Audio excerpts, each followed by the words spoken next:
The system is structured to pull us into five-sense reality only, and then program through eyes and ears information, which they control, our perception of reality. What is happening now, yes, is that people are opening their minds and letting consciousness in to that perception process. And when they do, they can see things suddenly. Why didn't I see it before? It's so obvious.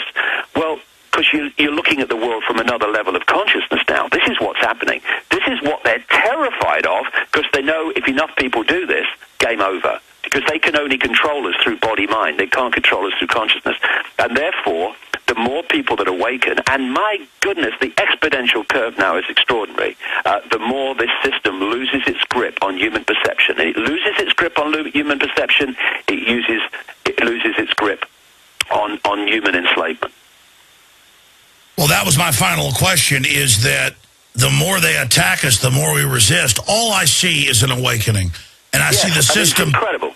The number of the people... I mean, you'll know this, Alex. I mean, people listening to this program will know this.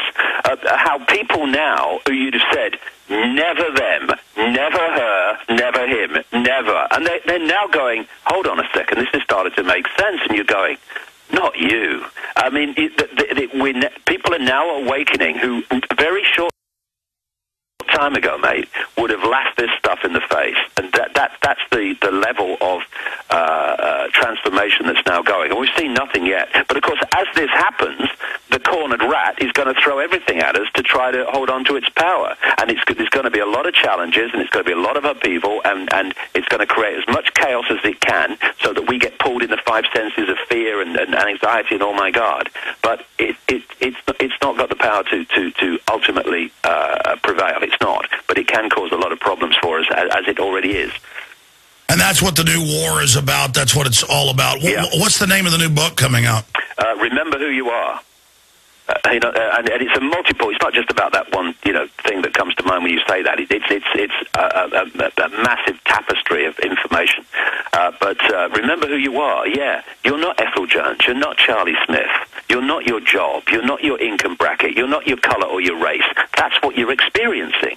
You are consciousness, all-powerful, infinite, eternal consciousness. All that is, can be, and ever will be. And when we move to that perception of self, to that self-identity, suddenly, power's little me, I just work down the store, forget it. That's an experience. It's not who you are. And this recognition of our true self and our true power is what's going to bring this house of cards down. Because the house of cards is held together by us believing the illusion that we're only little me.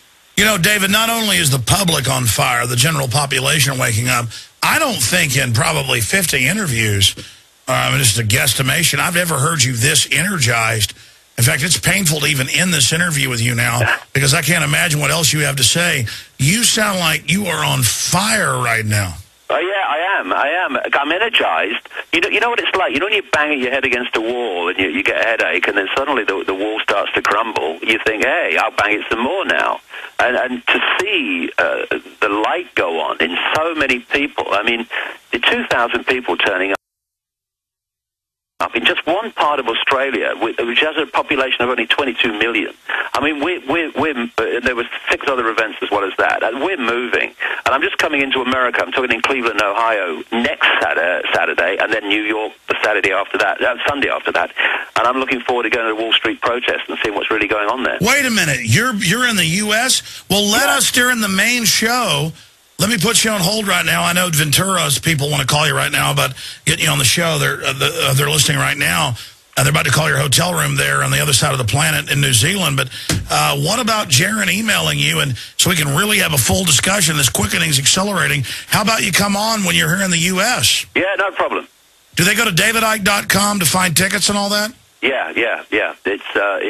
It's very simple. If they go to davidicke.com, it's all there. Yeah, but it's amazing what's happening, Alex. It really is. And well, David, I'll say this in closing, and I'm going to go to break and say bye to you during the break, and then Michael's going to give you a call from Ventura's people. But I can feel it. I mean, whatever it is, whether you're right or wrong, this is not of this world. Like the devil, as Christians say, whatever. There is a system of evil tying things together that you can only describe as extraordinary and anti-human, and whatever it is. Some group consciousness of the psychopaths together, whatever it is, it's got to be met. And I can feel the victory coming. Few of us are well known and actually can be recognized. The general public feels like they're alone. That's the point I made at the start of this interview, is that you're known, I'm known, a few others are known. We see how many people are awake. I want folks to take heart and realize the numbers of awake people is swelling, and as you said, the cornered rat is going to strike. Yes, it is, but it's not going to prevail. It's not going to prevail. It's striking out of panic to a large extent because it's trying to keep the lid on this. It's no accident that it's the same time that this awakening is happening, it's the same time that they're throwing everything they can at us.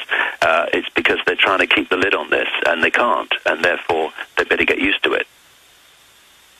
Well, all I can say is excellent job with everything you're doing, David, davidicke.com. Again, where all are you speaking in the U.S.? Cleveland, Ohio, in a week Saturday, and then New York the following Sunday. I need to get out to one of those events. David, I still have never met you in person.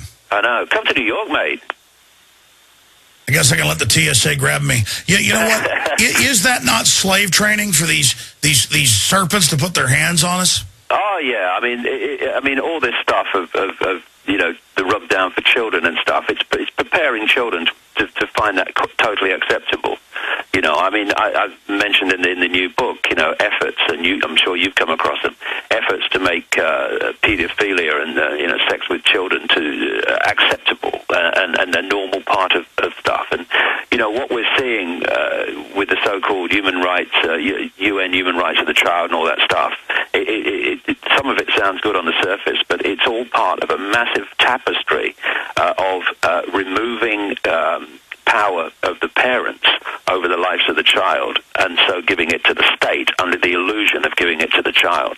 This is why, these horrendous bloody vaccines that they're doing for girls and offering it for, trying to getting in for boys now, that some states are, or some authorities are saying that the girl must have the right to decide if they have it, not the parents. So it's all part of this eroding of parental influence over their children, because the state wants the kids.